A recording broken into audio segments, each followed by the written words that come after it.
Covering a couple of system functions, system commands, and we'll review the EDSS, which is another APL64 editing feature that enables editing an APL programmer-defined variable in a worksheet editor, and it can be accessed as a system function or as a system command. We'll also look at the system function zip, which enables developers to create and manipulate file archives.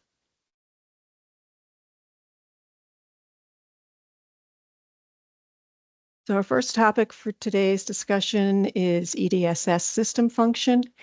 Some of the features we'll be covering in this session include how to edit an APL variable in the EDSS dialog, the term used range, the save options, print selected cells, sorting selected cells, and all the other items on this slide.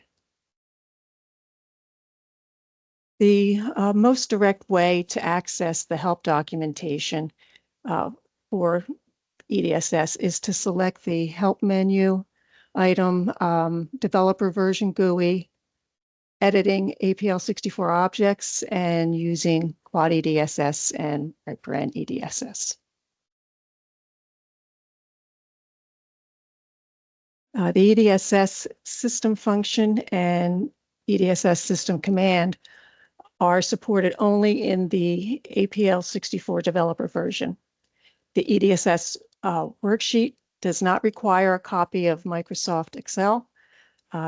This EDSS system function is fully analogous to the EDSS system command, and the maximum number of worksheets, columns, and rows supported in the EDSS worksheet dialog are the same as Microsoft Excel's XLSX format. A programmer-defined APL variable may be viewed and edited in an EDSS worksheet dialog. Okay, each cell in the worksheet contains an element of the variable. The EDSS dialog is not modal. Multiple EDSS dialogs may be instantiated in the same APL64 developer version instance, and data may be copied, pasted between an EDSS dialog and other areas of an APL64 developer version instance, such as another EDSS dialog, the editable classic history pane, the command line and variable or function editors, as well as other Windows applications. APL64 glyphs or any Unicode glyphs may be pasted into a cell or entry field of the EDSS dialog. The EDSS dialog does not support the Alt+ or Shift+, Alt+ keystroke prefixes to enter APL glyphs. If an EDSS dialog is not successfully closed, the APL variable will not be updated in the workspace. Let's look at the syntax. Okay, both the system function and system command take a right argument only. Executing the system function without a variable name will not open a worksheet dialog. The EDSS argument must be a rank 2 or less, and the APL variable cannot contain Zilda or contain enclosed Zilda. The table on the right shows the APL variable element data types supported in the worksheet editor. They include Boolean scalar, integer scalar, double scalar, string scalar, character scalar, and enclosed character vector.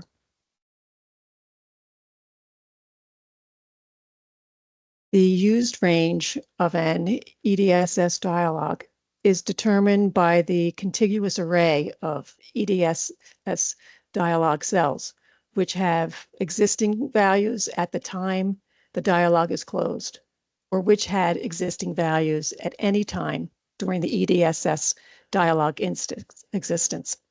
The used range can contain cells which never had a value because they are included in the contiguous array of EDSS dialog cells, which define the used range. The APL programmer defined variable in the workspace will be updated using the used range. If number of rows and columns in used range is 1, then the rank of the APL variable is 0. And if the number of rows is 1, and the number of columns in the used range is greater than 1, then the rank of the APL variable is 1. And if both the number of rows and number of columns in the used range is greater than 1, then the rank of the APL variable is 2.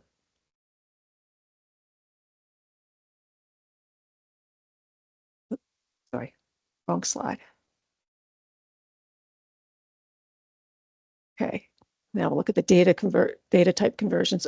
The EDSS dialog format cannot distinguish between an APL64 string and APL64 character data types. An APL variable element which has the string or character data type before modification by the EDSS dialog will have the character data type when the EDSS dialog is closed and the APL variable is updated. So we have some examples here. We can bring up the EDSS dialog for X. Here it is. And we can look at the data type for the APL variable.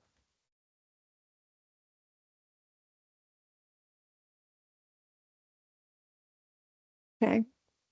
Now, if I make any changes in here, or even if I just close it and say OK, it's going to change the data type of that variable.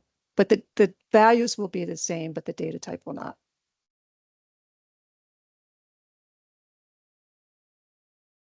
As you can see, changed it to a character data type. An EDSS dialog cell which is empty will become an empty character vector element in the APL result variable. Okay, after editing an EDSS dialog cell in the used range of the worksheet, which contains text, which can be converted to a number, will have the double data type. So again, if we have Booleans, if we open up the EDSS dialog and edit the APL variable B,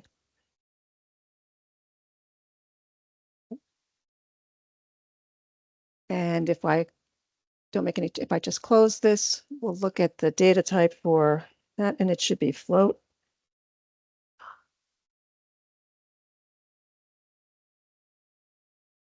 But prior to this, it was a Boolean. Okay. And after editing an EDSS dialog cell in the used range of the worksheet, which contains text preceded by a single quote, that will have the character data type. Okay.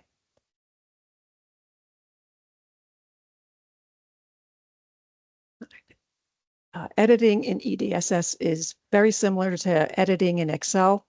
When you tab to or use the mouse or the directional keyboard buttons to navigate to a cell, you're in select mode. So we'll look at Y. Oops. It would help if I did this correctly. Here we go. All right.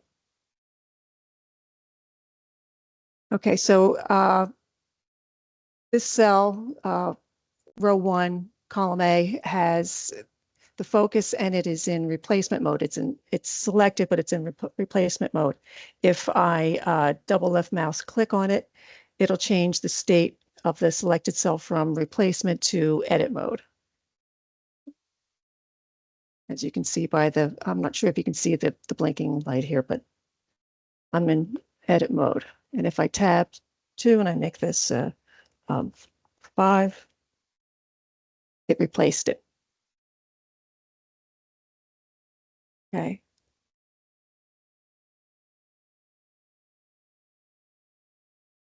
The EDSS dialog provides a save action from the, I'm sorry, I'm in the wrong place.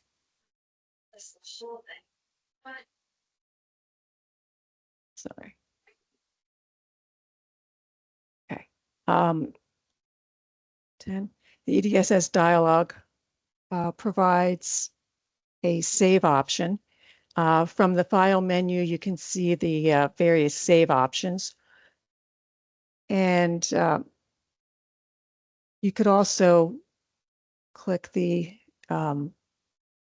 there's an icon to save as well. If only a portion of the worksheet are to be saved, you select the applicable cell range for the worksheet to be saved. You could use either the, sorry, I'm on the wrong page, wrong slide.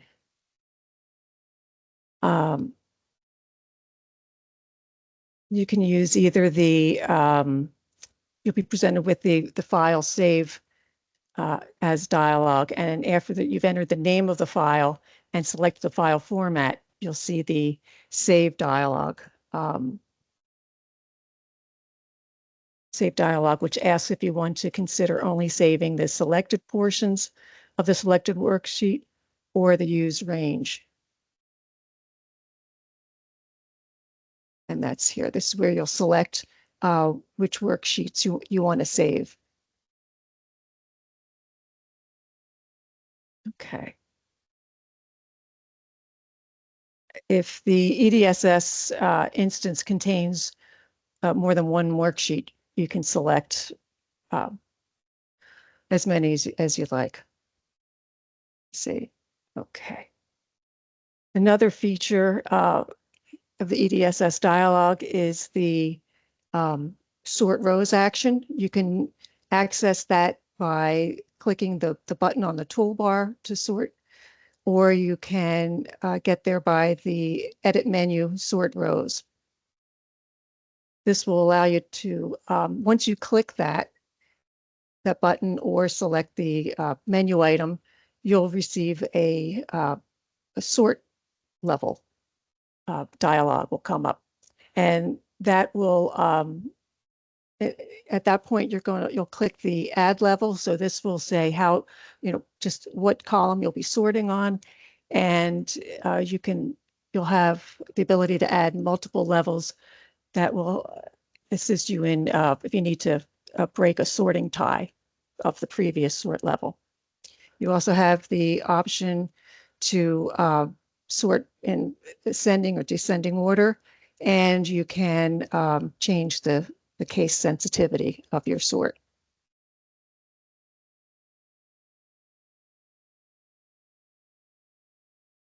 The EDSS dialog supports an import action to add Excel worksheets into an EDSS dialog.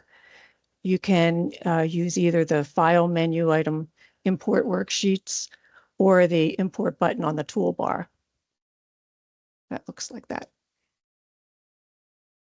You'll first select the file containing the worksheet that you want to import, and then you'll be presented with the select worksheets to import by name dialog. This is where you'll make your worksheet selection by checking the select worksheet checkbox associated with the name of the worksheets to import.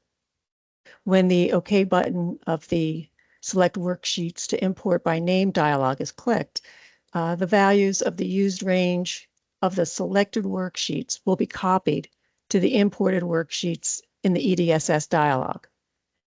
If the name of a worksheet to be imported is the same as the name of an existing worksheet in the EDSS dialog, then the imported worksheet name will be suffixed with an underscore and a number, where the number is a consecutive integer selected by the EDSS dialog.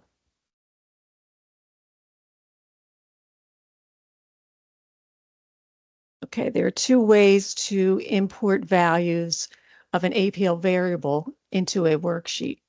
You can use the File menu item, Import Variable to Worksheet, or the toolbar button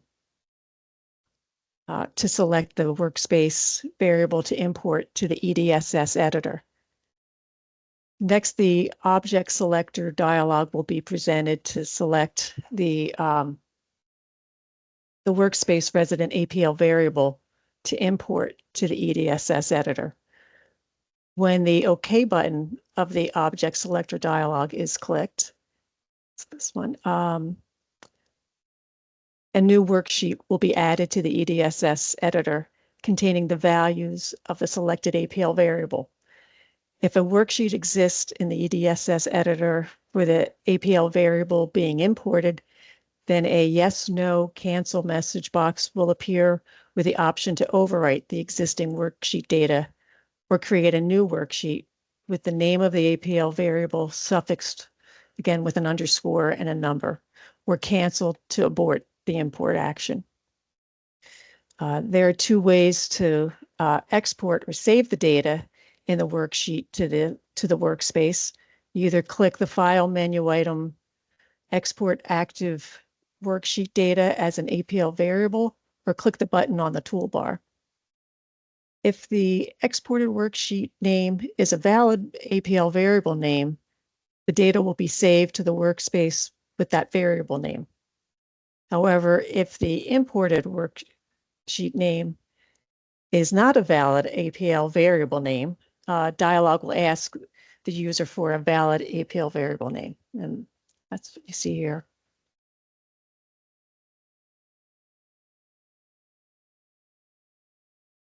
The EDSS dialog supports the delete action. When edit menu item, delete worksheets, or the toolbar button can be used to delete a worksheet. If it's clicked, the select worksheets to delete by name dialog is presented, and you have the option to select one or more worksheets from the list of available worksheets in the workbook, or the select all button. Clicking the OK button on the select worksheets to delete by name dialog will delete the selected worksheets in the EDSS dialog.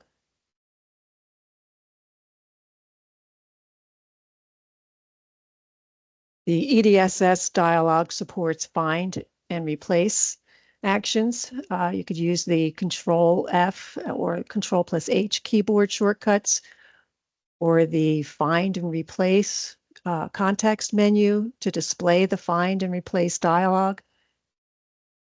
If selection has been made in the worksheet, the find and replace action will apply to that selection. If no selection has been made in the worksheet, then find and replace action will apply to the used range of the worksheet. If a worksheet cell is in edit mode, the find and replace actions are disabled until that cell exits edit mode. You can enter the replace text and click the find next and replace buttons on the replace or the replace all button to perform the replace action. Clicking the replace all button to update match cells in the scope of the find and replace actions.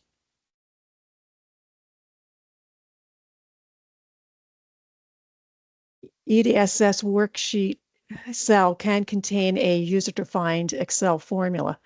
A cell value prefix indicates the cell value is a formula. A cell formula uses Excel notation. The cell formula may be entered directly into the desired cell or entered using the formula bar. When the cell is in edit mode, the cell formula is visible in the cell. Otherwise, the evaluation of the formula is visible in the cell. And when saving an EDSS worksheet cell containing a formula to an APL variable element, the cell formula is evaluated to obtain the APL element value. When saving an EDSS worksheet containing one or more cell formulas to an Excel worksheet, the cell formulas are preserved.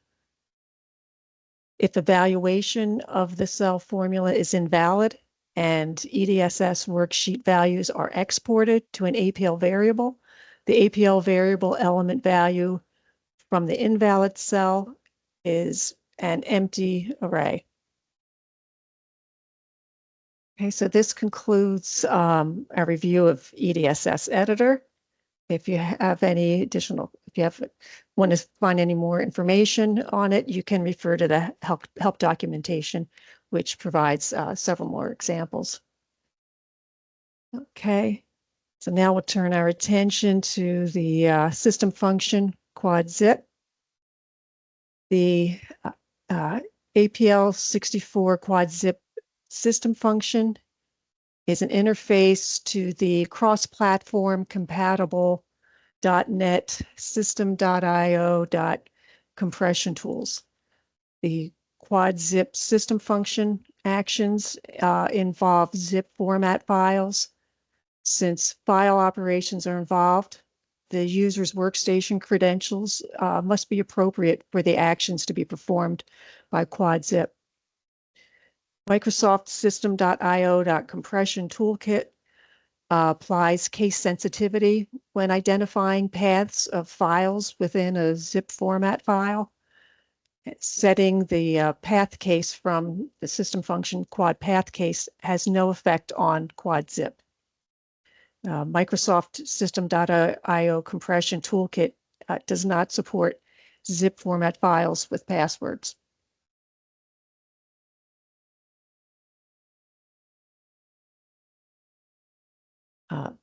The type and structure of results, the left argument and the right argument, depend on the programmer selected quad zip action.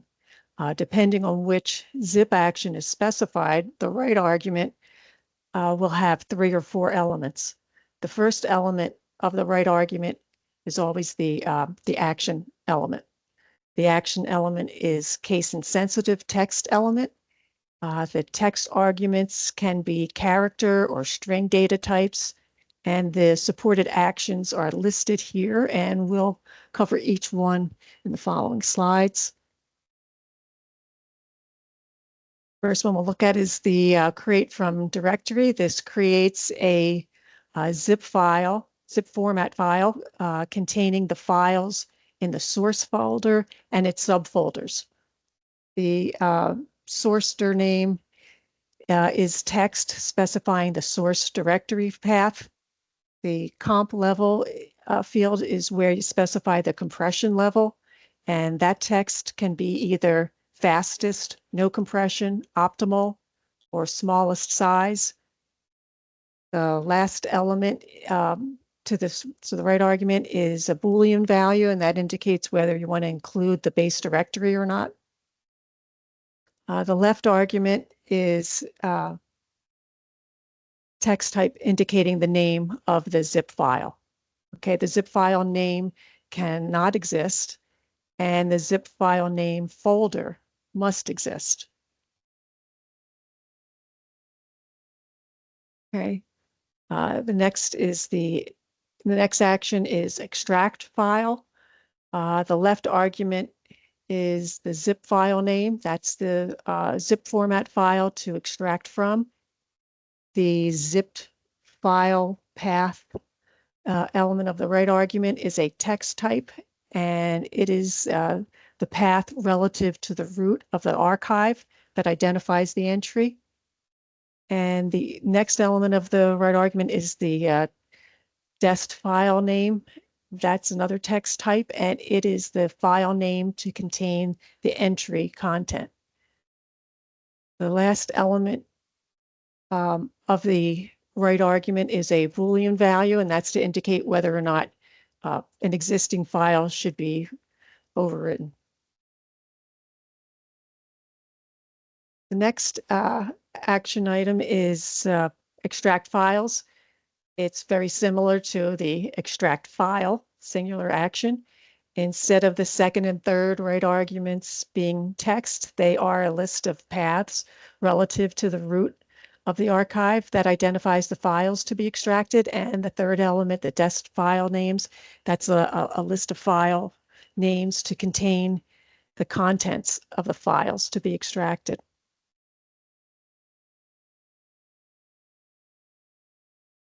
You can extract to a directory. With this action, all the files in a specified zip format file are extracted to a specific folder. The target folder will be created if necessary. Extraction will continue until all files in the source zip format file have been extracted or an exception occurs.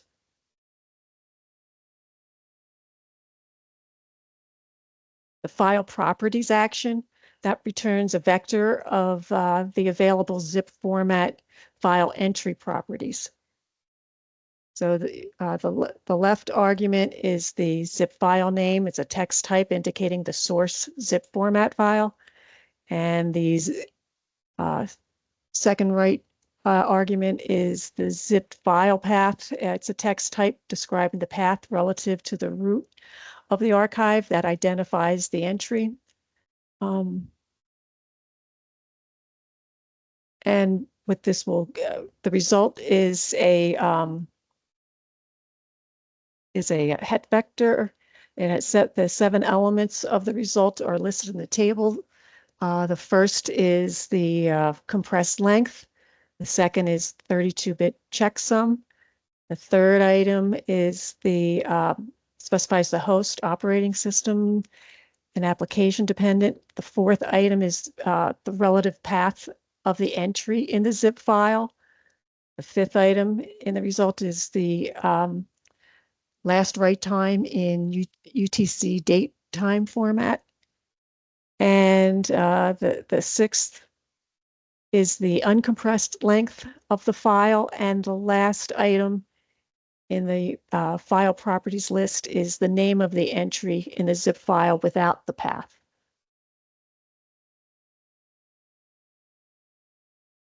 The get all file paths action returns the zipped file paths for all files in a zip format file.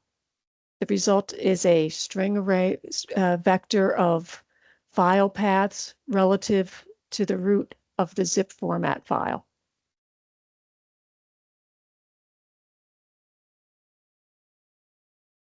Another action is the help. If you enter the help action, this will return a character array with a summary of the quad zip documentation. Insert file action inserts a source file into a zip format file. If the zip file name does not exist, it will be created. The zipped file path is relative to the root of the zip file to insert. The source file name is the source file path, and the compression level options are again fastest, no compression, optimal, and smallest size. Insert files action inserts source files into a zip format file. This action operates the same as the insert file, but with multiple zipped file paths and multiple source file paths.